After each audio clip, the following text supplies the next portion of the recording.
All right, welcome to the Downwind Foil World Tour podcast, sponsored by Coyote Leash, Code Foils, and Axis Foils. We have an Axis Foils rider, Rai here, who had an awesome result over in Molokai to Oahu this year. And well, Rai, you're from Tahiti, but do you want to give us a little bit more background on yourself and how you got into downwind foiling? Okay, so I have a kite surfing background. So I used to do a lot of freestyle kiteboarding. And in 2019, when I came back from France, my friend Toria got into surf foiling. So he took me and took me with him. I got into like foiling. We've been like doing downwind runs with the jet ski and all the stuff. We've been pretty hooked since this day. And then after that, we had some other friend that was doing sup foiling, and at first we were like, sup is not, it's better to do on the prawn, we didn't want to go on the sup. We found like prawn more cool, and then with time we were seeing them doing runs and just doing with the car, and us, we had to like take the ski out, find a driver, so it was more logistic. So after that we tried on the sup, and then we just go. Yeah, no, it makes that's cool for sure. And like that's the beauty, I guess, of the SUP compared to the prone. Like you fall off on the prone and you're done. And we saw actually Guido in the M2O Yeah, this year. He basically he lost his paddle and was essentially prone foiling for 3/4 of the race. And when he came down, he was over. You know, he managed to find a paddle eventually. yeah, But yeah, the yeah, the SUP makes it a that's so little sad for more him. accessible. Yeah, yeah, sure. Yeah. Well, let's go into I guess first of all, you've had a great season on the Downwind Four World Tour. You travelled to Australia, but the real highlight of your season was the last race of the year, Molokai to Oahu, the biggest one. You know what, the World Championship, it's the real big one. Talk us through your race. Yeah, you got second place. People were talking like it was Tahitian conditions. Share some insight. Yeah, yeah. I'm so stoked to get second on this race. That was really cool. The race actually was not the condition everyone dreamed of. It was really like basically like no wind at the start, but you still had like some little bumps and little swell. So it was still downwindable. I mean, it was just about choosing the right foil. So I made that the good decision to, at the start, I actually put my smallest foil, and lucky for me, I had my previous year captain boat. He just gave me a lift to Elio Point, so I put my biggest front wing with him on the boat. And when I got to Elio Point, I just saw it was so flat, and I just swiped my bigger foil, bigger wing. And I was actually scared because it was supposed to be windy, so I was really scared the wind came back during mid run, and then I got over wing with my big wing. But actually, it was okay. The wind just kicked in maybe half of the race at K maybe. Bumps were getting way better after, and I was a little bit overfoiled, but it was okay. It was, I think, the right decision because the start was really, really fast. It was all about staying high, just keeping your energy for after, and don't, I mean, just make it work. Yeah, you had a really good battle with Axel for almost the entire race. The Tahitian Yeah. Tahitian connection going on there. Do you train a lot with Axel, or just when you're at the events, or what's the story there? Yeah, yeah. I've been training a lot with Axel. It was so cool to share that with him. And yeah, yeah, like you said before, we Tahitian, we like have a lot of light wind here. I mean, sometimes we have strong wind, but we have a lot of light wind, and we like to go downwind all the time. So we know really how to make it work into light condition. And yeah, I had like the start. I was with Kai and Axel, like the first, I don't know, maybe 5 or 10K. Then I think Kyle fell, so I couldn't see him after that. And I was just right behind Axel all the way to Oahu. And I think just before arriving to Oahu, I started to catch him around this point. Then I passed him right before 80s, and then I lost him. And I don't know where he went. I was just focused on me and just keep going. Yeah, it was really I was following along from the dots, and it was hard to follow, but it was pretty crazy to see all the different line choices people took, but also how much Yeah, yeah, how much the I guess the conditions changed and people's choice with foils changed, like how they were going. At the start, Edo was last basically. He took like 3 or 4 minutes to get yeah. going, but he kind of mowed his way through the pack. Did you see Edo at any point in the race? Did he go past you? I didn't see him at all. I even thought I was first for at the end. He took like a way more south line than me. I actually did like a practice run like few weeks before the M2O, and the wind was so north that I struggled like to come back to Oahu. Like the wind was so north and I took my small wing and it was a real challenge to just go right and cut. So on the race day, I saw the wind was north. So I was like, okay, I'm not going the same mistake. I'm just cutting right when I can. Like if I see a big swell going south, I just take it and then I come back and I keep cutting. So I took like a pretty straight and north line. And I think he took a more south line, so I didn't see him. And when I got to 80s, I saw like on my left way more south, like maybe 5K out. I saw a boat and I didn't know who he was, but I kind of had my little idea who he was. Yeah, And that yeah, was him, yeah. yeah.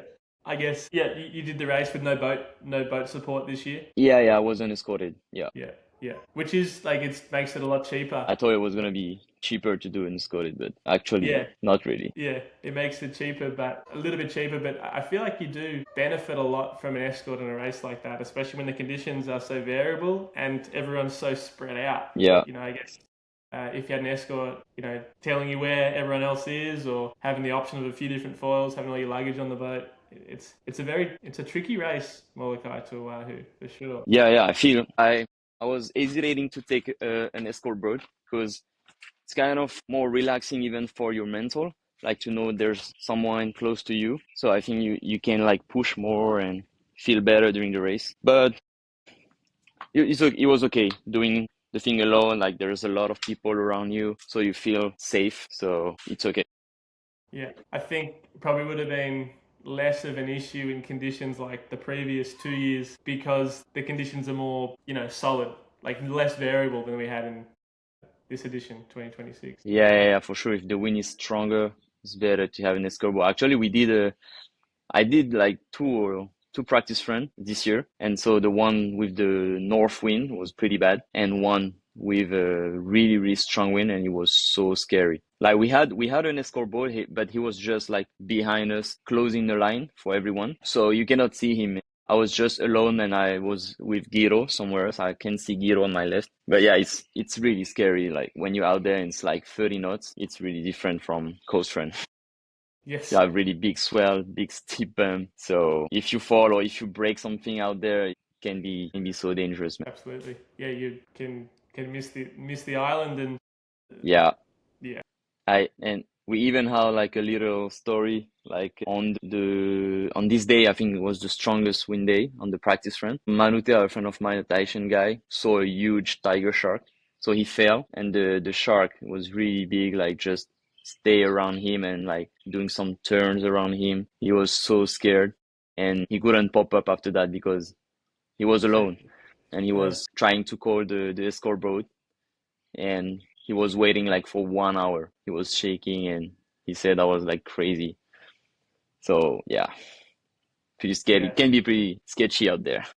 absolutely. Nah, it's called the Channel of Bones for a reason. It's a Yeah, seriously yeah, scary channel, and the foil makes it, I guess, a little less scary as long as you're up and going. But as soon as you come down, yeah, it's exact. it's like a false sense of security. You think you're good because you're going fast, and then you come down, you're like, man, I'm a long way from everywhere. Yeah, and it's pretty hard to take off in the middle of the channel because it's pretty big bump and long swell period. So it's not that easy to take off. And like wind is going like left, swell is going right, pretty crossing. Like you have the ch backwash from China Wall on the second half. Mm, So yeah, better not fall. yeah, better to not fall. Which is easier said than done when there's Yeah, everyone else's escort boats and chop and wind and yeah, it's yeah, there's a lot going on out there on race day, let alone on race day, but also just without race day, there's a lot going on. yeah. I was lucky this year there was not a lot of boat in front, so first time. I think somehow you created your own luck. You're second place. The people at the Yeah, front don't have yeah, to deal with anyone else's wash. So yeah. yeah, it was okay. How many years have you done M2O? I'm pretty sure I know, but It's my fourth year. I've been doing since 2023 when you yep. won, I think. Yeah, I Yeah, think I yeah, remember you fourth you year. went really far north that year. You were quick that year. I remember that. Everyone was afraid of you for the racing, and you went Yeah, kind of yeah, the wrong way, like too far yeah. north. And yeah, I had I was on the 150 lift, so it was a pretty big foil. It was just to make it on the flat start zone because I remember this year was The start was not that easy, it was on the flat. But it was okay, so I managed to pump all the way, but after that I think I was slow. But at this time I didn't really know about all this stuff, but yeah, but it was still okay. Yeah. And then had like, I guess, so that year I think you must have come like top 10 in your first year doing it. Yeah, I got 7. 7. I came Yeah. 7. And then 2024. 2024 got, I think that was my worst result. I think I got like 16 or 17. And in 2025, I think I got like 12. I think it was a bit better. Yeah, M2 never really, I mean, it's the 2023 year, never really been my best result because M2 is more about like reading and just relax and take the good line. I at this time I was more about always pushing straight and not read. So I was struggling a little bit. And then since 2025, I kind of changed my training and I got more into that techniques in front of just fitness, because fitness works when it's light, but in M2 when you have big bumps, it doesn't really. I mean, it works, but you need to read first. Yes. So if you just go straight and push, I don't think you're faster. You're faster when if you read. Correct. Yeah. So And yeah, that's, yeah. Well, congrats, mate. Your training changed. Your training made a big difference because second place, and it's yeah, probably one of the more technical years ever for the foil. yeah. Super impressive, especially in the recent editions. Thanks, man. Yeah. Yeah. Tell us about some of the, like, what do you do for training? You see like Edo post all the sort of gym and running stuff. What are you doing? I'm kind of doing maybe like him. I'm just doing a lot of fitness, like high intensity training. And since maybe 1 year now, I'm doing CrossFit a lot, like kind of 5 times a week. I just like CrossFit and it just keep you like fit in general in life. So I try to do like at least one workout per day. And after that, I just foil as much as I can. Like I work on the foil spot, so I'm a foiler and kiter instructor. So I'm usually working in the morning, sometimes all day, but usually in the morning, and then in the afternoon I just go down and foil as much as I can. So that's basically the only training I did. And when it's snowing, we just go to another spot here on the flat, like called Vapopo, with many boat pass by and we're just doing like flat water practice, dog start. So yeah, a lot of foil and fitness, I guess. Yeah, awesome. Yeah, I think when I won in 23, that was kind of similar to what I was doing. I wasn't doing much gym, but like the flat water and like coaching a lot means you're on the water a lot, working on the skills, and it definitely seems to like a lot of foiling helps you foiling. I guess the best way to put it. And if you do that as well with Yeah, with gym and like supplementary fitness stuff and like lots of downwind stuff, I think yeah. it's really really good. And you know what is crazy because so since 2023, I was already training a lot fitness and I didn't really do well into M2 2024 and 2025. So after that, I was like, oh, fuck, I just stopped training now because it takes so much time to train and do the fitness. I mean, not too much time, but you have to do it every day and be like consistent. And it was not paying off in M2. I was like, you just like, Kane. I'm not saying Kane is not fit. I guess he's fit, but I don't think he do a lot of fitness. I guess. And he still won races. So I Yeah. was like, oh, okay, I'm just gonna focus on technique and stop training. But I guess this year make it an advantage if you train your fitness. So it's better to have both, I guess. I think that's exactly right. You need the technique and the skill, and you also need the fitness. But if you don't Yeah. have the technique and the skill, fitness won't do it alone. Yeah, that's a cool thing about the sport. I think you got to be able to read it. You also got to be able to chase it, and you need the cardio to chase, but the skills to read. Yeah, exactly. And you're not you're I think about 8 years older than Edo, 32, right? Yeah, I'm 32, yeah. Yeah, so you're one of the older guys in the sport. Yeah. Yeah, I saw Thomas Goyard and Tom Constant do a post after the Yeah. races, kind of saying, they're feeling a Still bit in the top 10, older. this guy. Yeah, yeah, but Even like TB, I don't remember how old is TB, but he actually came fourth at Eptwem. yes, So TV's age 36, I is think. not, Yeah, yeah. If you just train, still work, I guess. yes, yeah, for That's sure. what I was talking with a friend in Hawaii. We were talking about age, and I said that's a cool thing about downwinding because I think like even a 40 years old guy can win M2O. I mean, if he just train, because as I said, when wind is strong, it's not about really fitness. It's more about reading, like the gear, techniques, and a little bit of fitness, but you don't need actually to be like so fit, unless it's really light and you just push. But that's a cool thing about this sport. You can still win races that if you're older, you know what I mean? Yeah, absolutely. Yeah, it'd be interesting to see, I guess, how Edo's going at 32 years old, if he's on the podium at all. He's putting a lot of effort He might into it still be now. here. Yeah, he might still be winning. He might have won 8 years in a row. Yeah, yeah, yeah. Oh, yeah. Yeah, no, But yeah. yeah. How was your race season? So obviously Maui to Molokai was the other Downwind 4 World Tour event. How did you go on that race? You mean M2M or the Yeah, whole M20. season? Was not that bad. I mean, was not the best result. That was not the result I was hoping for, but I think I got 12, something like this. Actually, since 20, so I've been doing M2M since 2024, and I think I got 7 2024 and I got 5 last year. So M2M has always been my favorite one, favorite channel, my best result because it's more easy and stuff. And at the end, you have that little ending section where bumps got close and it's all about just pushing. So yeah, I was kind of good at that. And this year it didn't work, but it was kind of messy because Axis came with there's new race wing, and it was really like it's really good wing. It's really fast wing. It's so different that our previous wing that you need, I think, a lot of time to get and to learn how to ride it and how to go fast with it. I think I got the wing like maybe at the start of the season, maybe like just before the Voyager. And yeah, it was really hard to relearn how to ride, to change my habits, my style of riding. So I guess it was part of it. And like my best result this season, like in Hawaii. So on the Voyager race, I came sixth. It was on my actual wing, not the new one Axis gave me. And Hmm. M2, it was on like a classic tempo one. It was not like the new Yeah, race wing. And gotcha. all of the other races, I did it on the new race wing, and that was my worst result. So I think it Yeah, was part of it. But I'm not saying the wing are not good. They are good, but I'm just not used to it. You know what I mean? So it I takes need to time to get practice used to. more. For sure, it It takes takes time to get time. used to new equipment. What was Yeah, the yeah, what was the production? Was it a tempo you used for the M2O? yeah, yeah. I use the 960 tempo, so it's a 575. Yeah, It's a awesome. pretty good wing, Yeah, yeah, and obviously. I'm pretty Yeah, light, so it's kind of big for me. yeah. You're saying that was It's your crazy biggest because like biggest trial.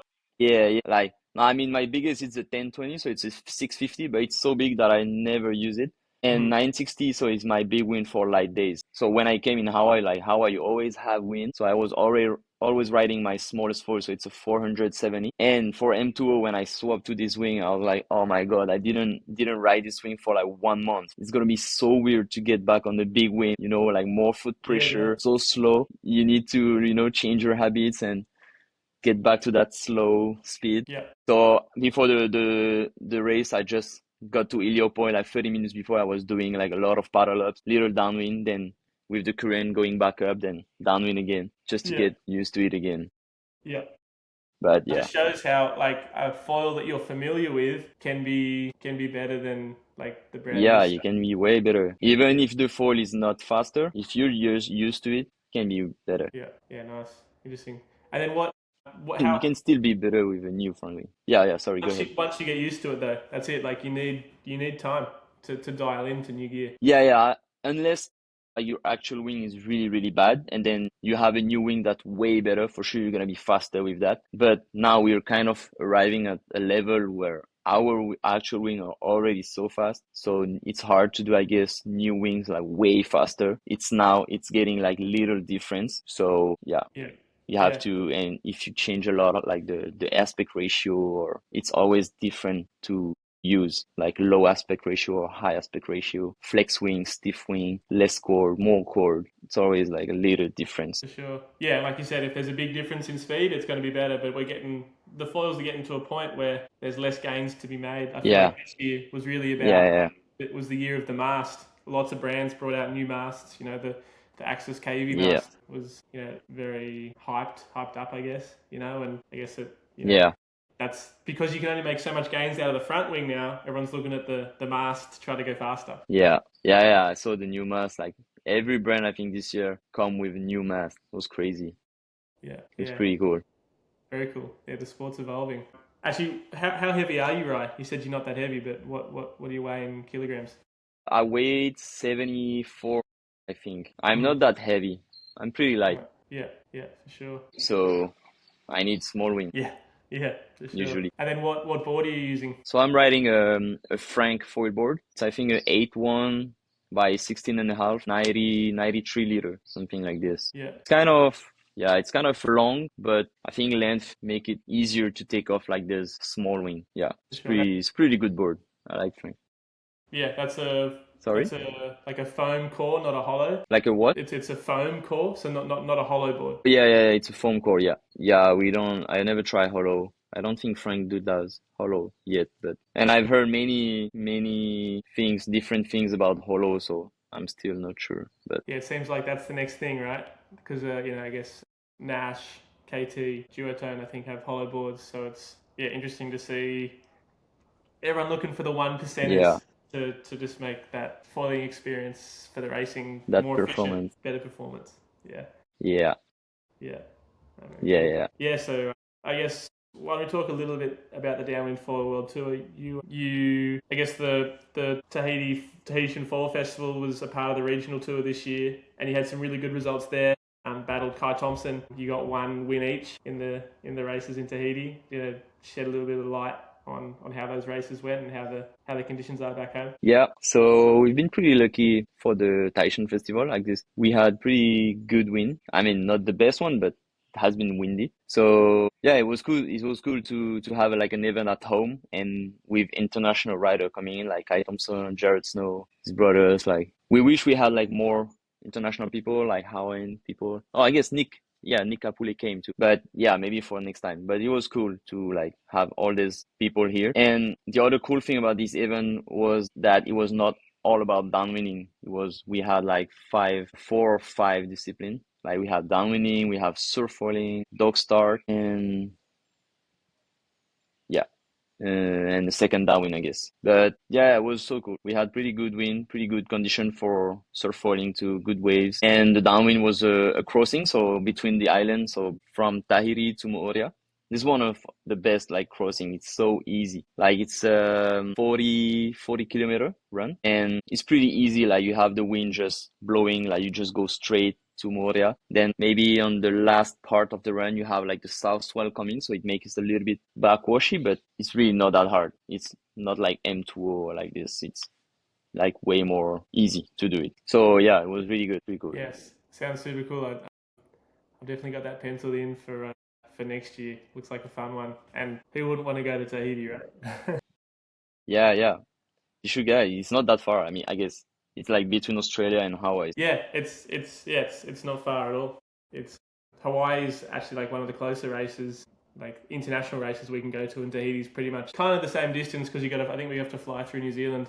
But yeah, Yeah, it's exactly. beautiful part of the world. I've been probably like 10 years, 11 years ago now, but yeah, beautiful part of the world. And then you also competed in the Australian leg of the Downwind 4 World Tour over in Perth for the West Coast Downwinder and the Doctor. A little unfortunate with conditions in Perth last year with seaweed, but do you want to talk about the races over there too? Yeah, sure. Western Australia actually was pretty cool. It was windy basically every day.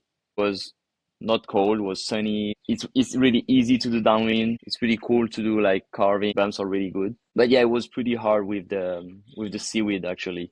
It was one of the hardest races I've ever done. Yeah, So I think it was the first race, I guess, was the the West Doctor. Coast. Yeah, West Coast Downwinder The was the West, first one. Mm. yeah, that was the hardest race. We didn't been lucky with the wind, so it was kind of blowing onshore. And the downwind was, I don't remember, like it was maybe 20 or 30K, Yeah, or 25, I maybe think. less, Yeah, 25. yeah. And yeah, so we need to just cut left all the time. It was so light. And bonus extra, we had like a lot of seaweed. I think you can't even like do 100 meter or maybe 200 meter without having a seaweed and having to stop your foot. Yeah, especially Sometimes at I the kind end. of Yeah, came, yeah, yeah. Sometimes I kind of came at a point like I was counting the seaweed on my foot. Oh, okay, I just got one, so I can keep going. Okay, second, okay, I can just keep going. And then you arrive at the point like you cannot even glide. You're just pushing your foot to go, so you have to stop, take off the weed, and then pop up again. And at the end, the wind was so onshore that we're kind of arriving to the shore.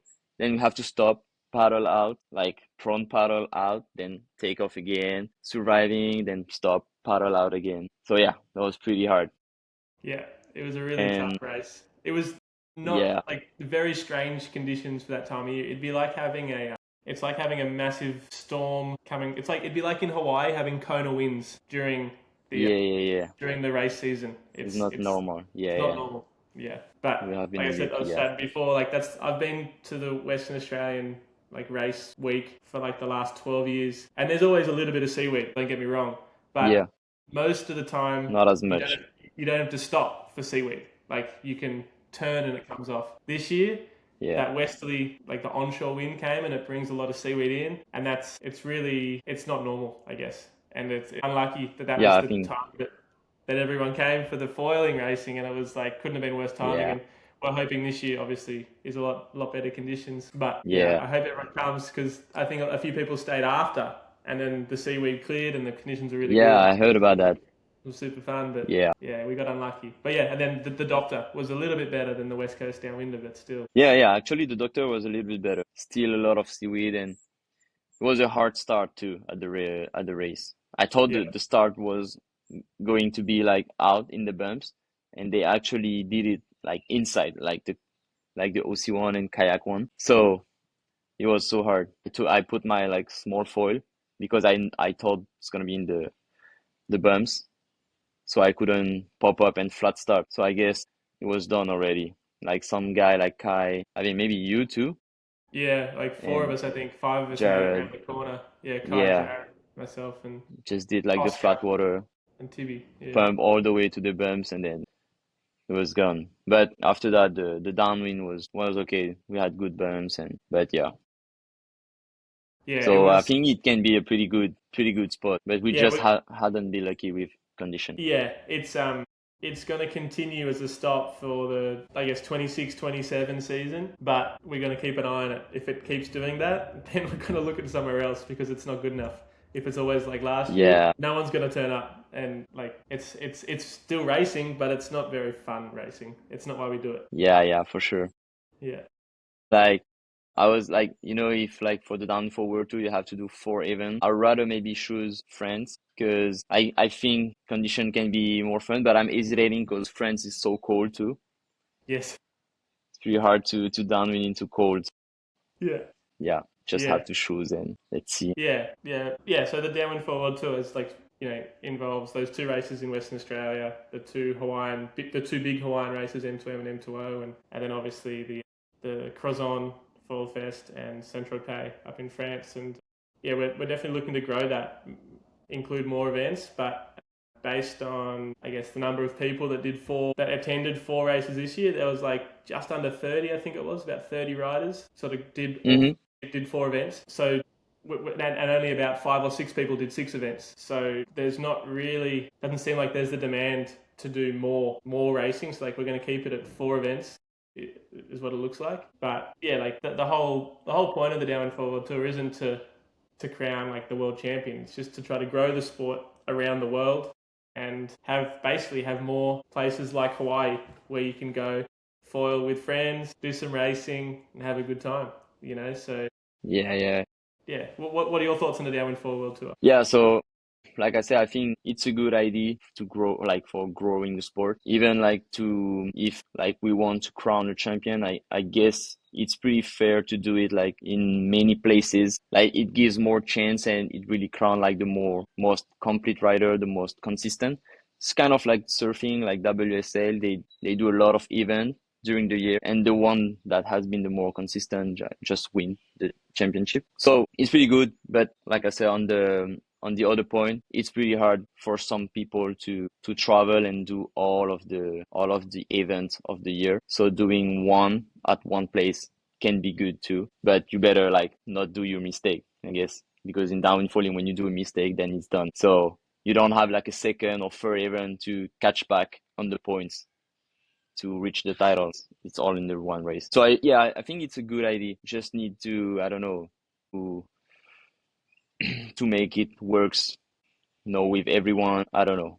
I guess maybe we need like maybe in the future that's going to happen. Maybe foiling will get into like a real federation of foiling, and then this federation will do like give accreditation maybe to Downey for World Tour, or they will do it by themselves to do it and to choose. But today, I still don't know what is really like some people say the world championship is the M2O. Some people say the world championship is the Kwakai. Some others say it's the Down Forward too. So it's still, we don't really know, but Yeah, I don't know what's the solution for that. I totally agree. Like for me, the Molokai to Oahu is the one everyone wants to win. That's like the one race everyone wants to win. For sure. For sure, Yeah. And so the fact that that's still what everyone thinks, whether it's world champion or not, it's kind of unimportant. Like Molokai to Oahu is the race. When you say world champion, to me, it's not. It should include something from around the world. So like. Yeah. And having the problem with crowning a world champion in one place, talk about that. We spoke about that a little bit earlier. Is home ground. I guess it's and then like when you do like. If you do it on one event in one place, for sure it's gonna, like the local riders from this place that ride this spot like every day are gonna have like a little advantage. We're not gonna lie about it. So for sure, if you live like, I don't know, like in Europe and you train all the time into bay runs, for sure, I don't think you can like perform into like Molokai condition. You need to go there to train or to choose a spot like with similar condition to be able to perform on this race. So, but at the other part, I guess that's the point if you wanna like be a pro and win these races. Yeah, I think like just looking at the results from like sort of the top 10 this year, there's kind of no coincidence that the top two French riders, Tom Constant and Thomas Goyard, they had their best results in France. For Australian riders, they had more or less their best results in Australia. And for the Hawaiian riders, they had their best results in Hawaii. So it's like there is a home ground advantage for sure. And definitely like the most competitive racing, there's no question. The most competitive racing is happening in Hawaii. Yeah. But it'd be cool to see everyone go to all of the events. Obviously, it's like, to have sponsors, for sure, send athletes to all the events and have like all races as competitive as Hawaii would be super cool. Yeah, I think maybe, and we still like a beginning sport. It's still the beginning, so we're still small and little. So we don't have like brands maybe don't have money to get riders to every event of the year. You know what I mean? Maybe they have like for one guy, but if just one guy per brand do it, they're gonna be like, I don't know, like 5-6 guys on the world tour. So it's pretty hard to, unless like you have money and you can pay by yourself all of your travel and trips for the event. Yeah.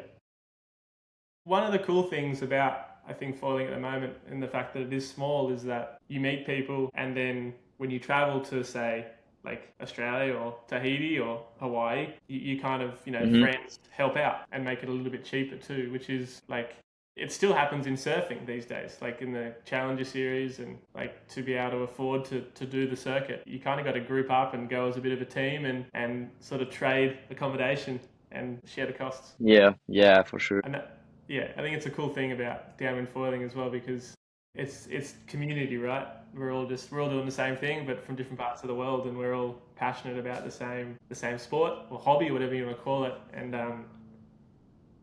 I love it. It's I think it's really cool. And to me, there's no downside in having more events that are more competitive. And as long as everyone wants to go to the races and or turning up to the races, then like to me, really the rankings are almost unimportant. It's really just about getting there, having a good time, and it's just stoking the froth. Everyone's having fun. Yeah, sure. Yeah, but, I think. Thanks for sitting down to chat with me, Ryan. I'm super stoked to see you have an awesome result in M2O. Yeah, I was so stoked, man. Yeah, Tahitian, especially after the result from M2M. Yeah, sure. So Almost. happy to share that. I actually thought Kai was third when I got on the finish line, and I turned around and I saw Axel was just there. I was like, so sick. He was Super so stoked close. too. Super close. I saw this one photo that Yeah, Alex took, and like literally, like yeah. she was right on the finish line, and Axel was just in front. You could see Kai like a board length behind after 62, 63 kilometers. Crazy close. But yeah, like that finish was so brutal. I think that was the hardest I've ever done to not come down on the foil. Like when you came around tongues, then you start to don't have bumps anymore. The wind was north. Lucky for us, we have south swell, but when I came, there was like absolutely no wave, and I almost come down like two, three times, and I just battled to not come down because I knew like Kai and Axel were just behind, so I just keep fighting for it. And then lucky for me, I had like a little set just before Keimana or at Keimana, maybe a little left. So that gave me like maybe 5 seconds, 6 seconds to just rest and catch my breath again. And then I got out of the wave, and then it's like a straight line of bump to the finish line, and the boat was so far out. Yeah. Like when I come on the line, I can see stars. It was so hard, Yeah, you left really nothing hard. out there. Yeah, not many Yeah, people. I think I counted about maybe 7 people pump all the way to the finish line. It that was, pump all the way. Yeah, yeah. yeah, it was pretty Annie, hard. Annie Reichardt was one who Annie made it did all the it. way. Yeah, she did Oh it. my God, it was Yeah, crazy. but I think honestly, it was I So think stoked. just the top 5 men and Annie is all, and then a few people later on. But it was a lot of people paddling across the finish line. Yeah, It looks super tricky that's this maybe year. because we know we're close off the podium, so we don't want to let one guy pass, so we just battle. Yeah, And after that, when you come, you're like, fuck, just come down and paddle prone. yeah. No, it looked grueling. And that's it was cool to see everyone pushing so hard. Ironically, it would have almost been easier to finish at the old finish at Portlock at Hawaii Kai Oh yeah, because Portlock. the waves break all the way through pretty much to the finish offshore. Yeah, But if you got a set wave, it would maybe have it would been, have been possible. yeah, could have been possible this year. Yeah. Yeah, Maybe. but This year actually was so like that was the most wave. We had like wave and swell every day since I've been 1 month in Hawaii, and every time it has been like huge wave. Like when you go like to do an HK run in China, you always have to make sure you just wait for there's no wave. Every time I went to 80s, like the channel was closing, so you have to wait. It was crazy. It was a yeah. good for surfer this season. Yeah, well, they're talking about the El Nino, so change in wind and water temperature. So generally, El Nino is better for surf in Hawaii, and worse for downwinding in Australia. El Nino is good for wind and bad for surfing. So yeah, it'll be interesting to see what our season's like over here in Oz. Hopefully, it's windy. Yeah, Yeah, yeah, sure. but yeah, Sick. yeah. But thanks again for coming on, Uri. It's been a pleasure to chat to you, and I'm so stoked to see not only Thanks, a James. fresh face on the podium of M2O, but someone over 30 as well. Yeah, finally. So yeah, huge congrats, and yeah, thanks for making the time to chat. Yeah, thanks, mate. We'll catch up next time. For sure. Catch you, mate.